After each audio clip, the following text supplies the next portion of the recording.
Hello, greetings everyone. My name is Jessica McGregor and I'm one of the Fivecast Analytic Advisors here at Forecast5.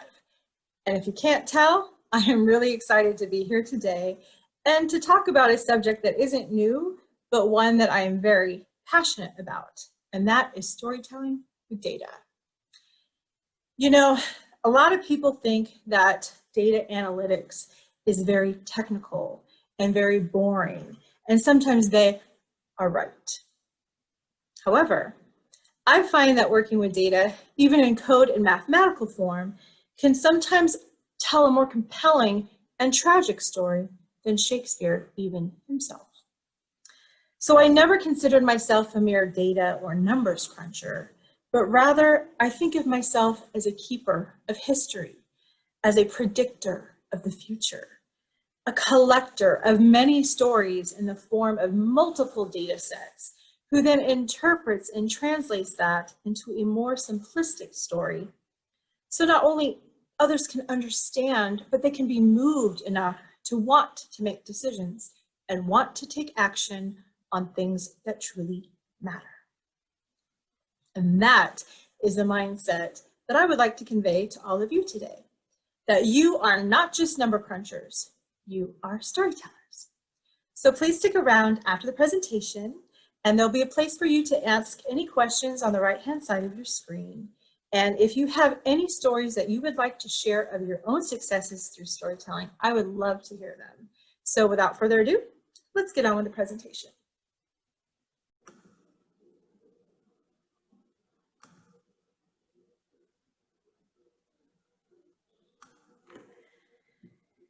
The first thing I want to say to all of you is, you are doing a great job. You have been put through some unforecasted scenarios this year that are not for the weak of heart. The work that you are doing matters because we deal in analytics that matter. So I want to thank you for all that you're doing and for taking the time to be with us today.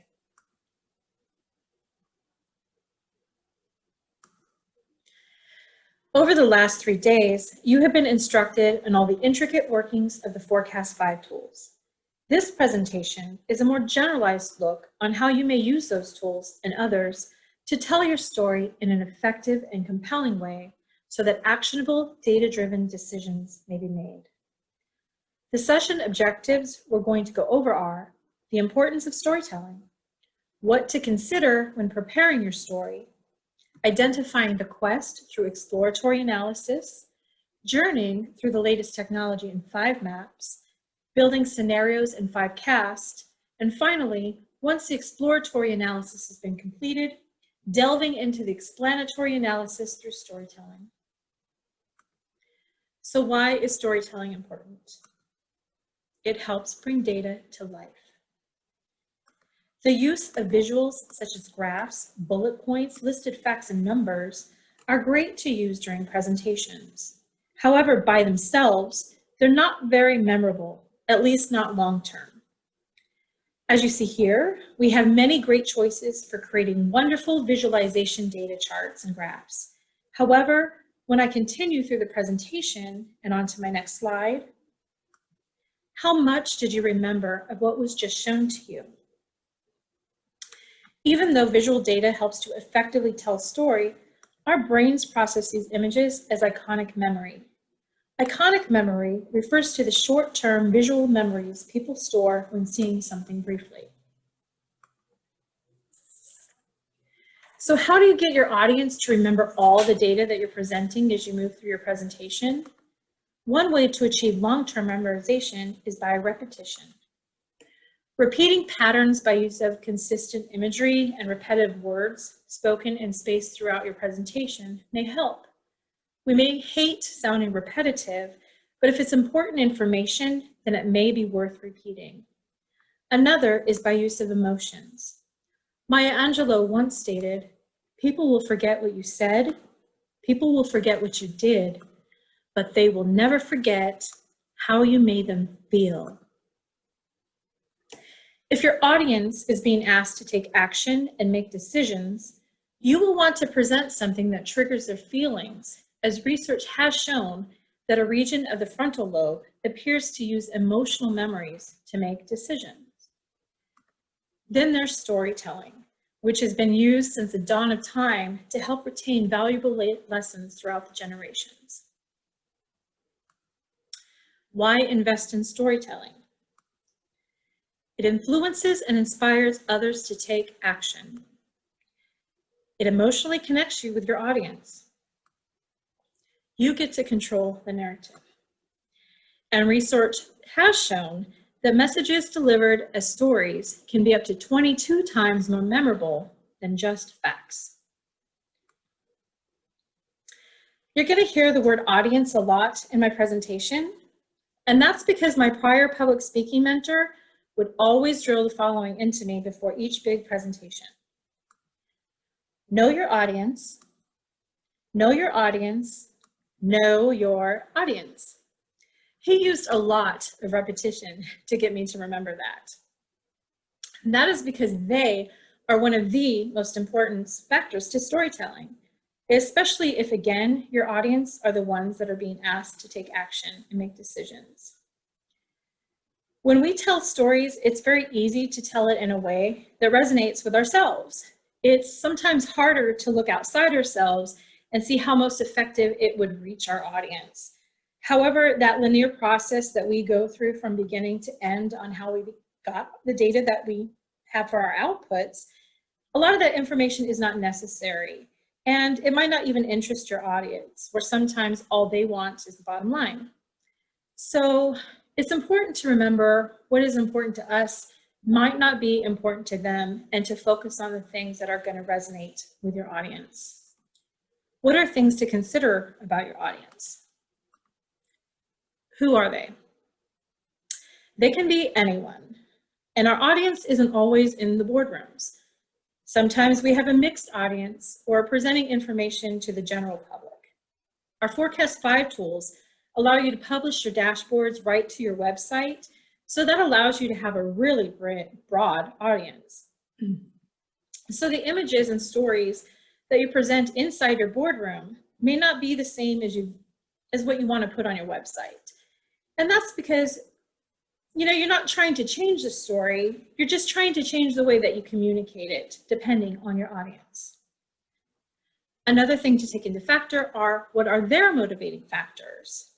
They might have to report to people that are having pressure on them, and that can be very motivating. What keeps them up at night? There's a lot of issues that are going on right now and a lot of stresses in the world. But what are the stresses that are keeping them up at night that's so intertwined with their brain that they can't hardly think of anything else?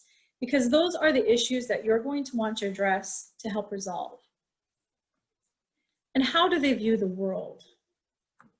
Sometimes that means literally. I just want to take a moment to share a personal story. When I worked in criminal investigation analytics, it was my job to identify criminal characteristics, gather investigatory data, and then present my findings to the state as to why I thought they should use taxpayer-funded resources to prosecute those that I investigated based on my analytic findings. One of the first presentations that I ever put together was very visually aesthetic. And I was pretty proud of myself because I put together amazing graphs that were laid out with beautiful colors and a lot of use of red, because I wanted to show the areas of shady characteristics, as a warning flag. And to me, red was a great color to register red flag, warning. But however, about an hour prior to my presentation, the assistant director I was just about to meet with came up and asked to see what I had put together. And she looked through my graphs and said that the audience wouldn't be able to distinguish the good characteristics from the bad because they were colorblind and they weren't able to see red. It was then that statement, know your audience, that my mentor had, I thought he had drilled into me, it really hit home. Sometimes it takes more than repetition to get a message across. Sometimes it takes story. And I'm hoping that by sharing mine, that message will resonate with you. That brings me to my next point. When it comes to presenting visualization data, it's important to take into account that 8% of the male population is colorblind, and 1% of the females is too. The most common area of colorblindness is that what affects how people see red and green. So this is just some of the reasons why many analysts have moved towards using a grayscale, not only so that visualization data is compatible with a larger audience, but it also helps to create a focus when you use color sparingly as a way to get your audience to pay attention to the most meaningful areas. Using color to control the narrative is a very effective means of storytelling, and I can elaborate that with some demonstrations. When you look at this image, where does your focus go? There's a lot of color here, so it may be hard to pinpoint exactly what you're supposed to be looking at. And that's something to take into effect when we have a lot of colorful charts and graphs, because we're not putting a focus on it if everything is the focus. How about this image? Where do your eyes focus? This is a good example of how using color sparingly can help maintain focus on the meaningful aspects of your presentation. Even when using text, when you're putting up a presentation, the audience doesn't have a lot of time to read through everything that you're saying. And if they're reading through it, then they're not listening to you. So if you're going to have text in your presentation, feel free, again, to use color sparingly on the words and the meanings that you really want to stick out. This is, again, how you can control the narrative. Consider grayscale when you're, again, working with a larger audience, and use color sparingly. The love-hate relationship of the confusing pie chart. There are those who have a very strong adverse reaction to the pie chart. When I first started out as a public speaker and presenter, I loved them. I thought they were very colorful, they were fun to look at, aesthetically pleasing to me. Because I spent so much time living in the data, when I converted it into the form of a pie chart, I had no problem translating what the data meant, and I was more focused on how good it looked rather than how I wanted the story to come across to my audience. Pie charts can get pretty complex, and when you're working within a circumference, your brain has some extra steps of processing to understand what the relationship is to the measurements. And then having to correlate the colors between the pie and description can just take a little extra time trying to work through that. It almost reminds me of those matching format tests where you have to match the answer in with a question. As presenters, we should be doing the homework and definitely the testing for our audience, because we want them to quickly distinguish where the areas of problems lie. And if you don't know what your audience preference is regarding the pie chart, because there are so many people who have an aversion to it, it's safest not to use it. So although graphs that have bars and lines might seem dated and boring, they are very effective for the audience to quickly register what that data is telling you, because you can make decisions more quickly and more efficiently.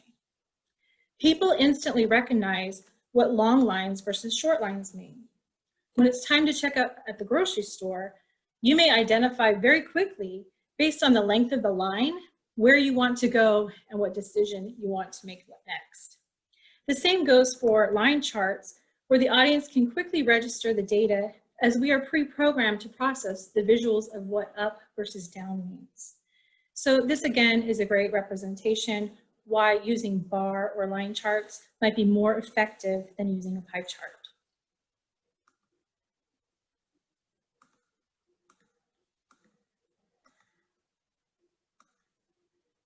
Conflict.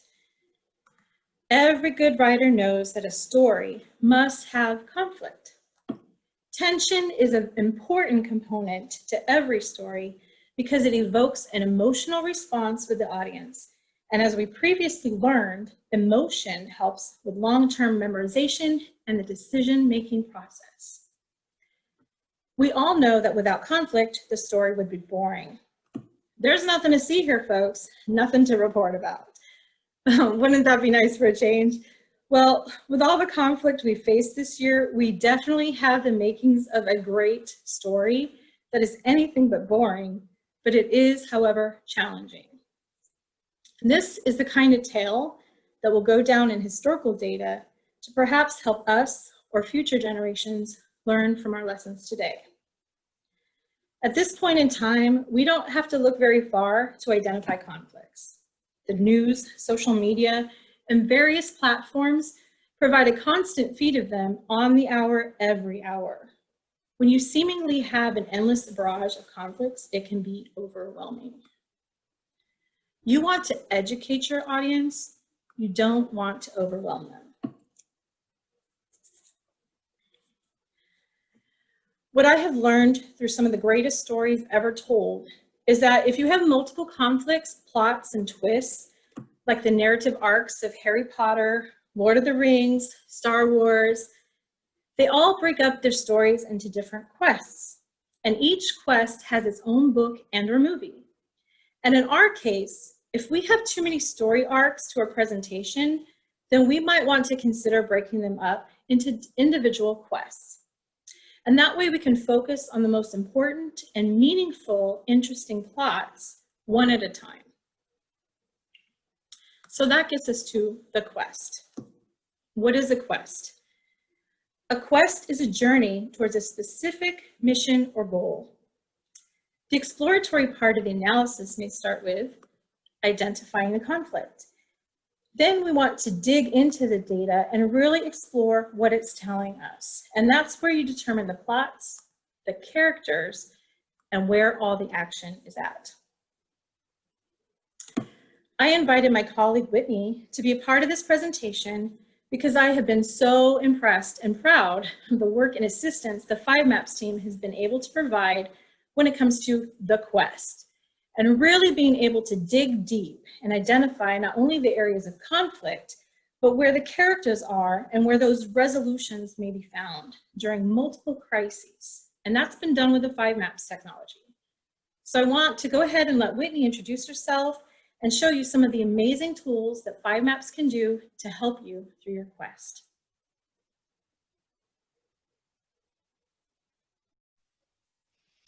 Thanks, Jessica, and thank you to all of you for joining us in today's session.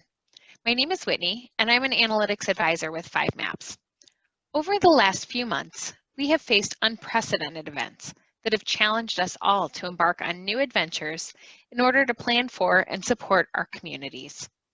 Sometimes when you are in uncharted territory and need help navigating, you have to start with the map.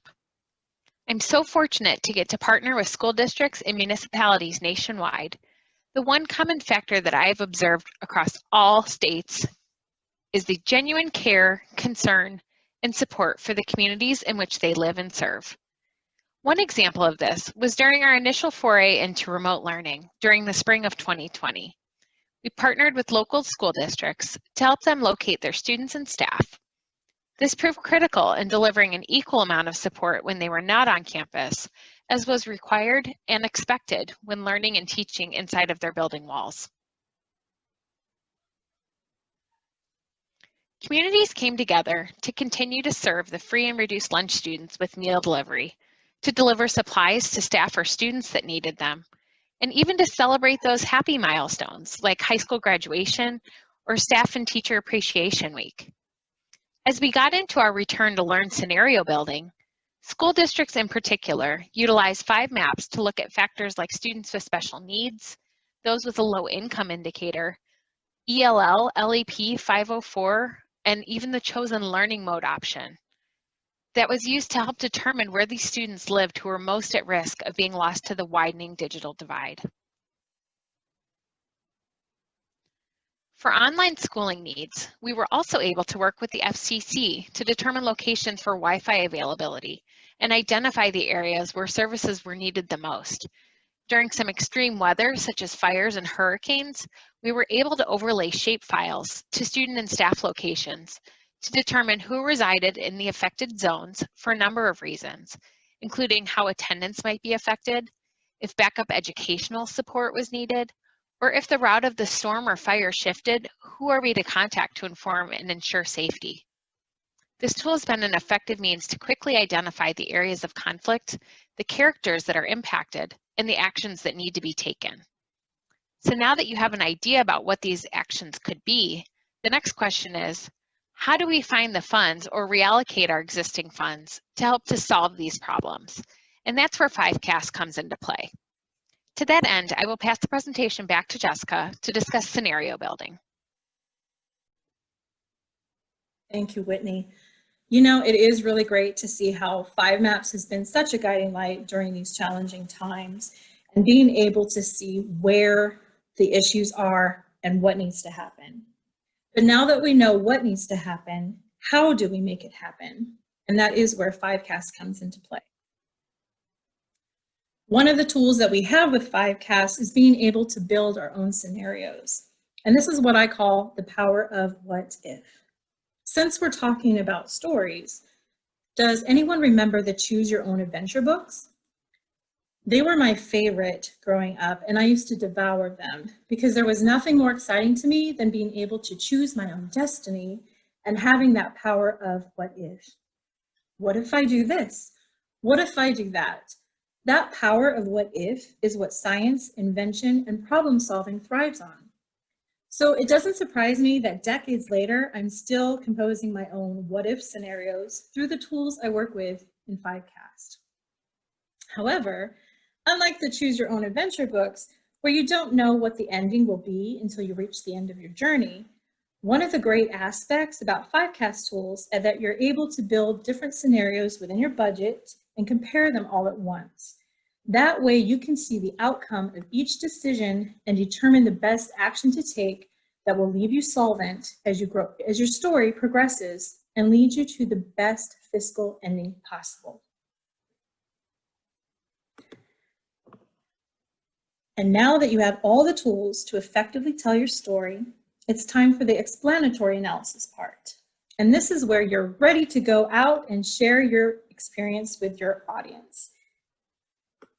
This is where you can educate them and make decisions to take action. The happy ending is that there are resolutions. They may not always bring you back to where you want to be, but they will put you in the best place that your situation or conflict allows.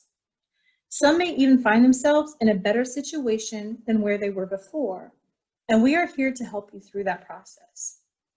I use this image at the end because it was so poignant. Our work truly is never done. Once a chapter or quest has been completed, it's time to start working on our next one. So thank you again for coming today. And if you have any questions or answers, please stay. I would love to hear some of your stories. Thank you.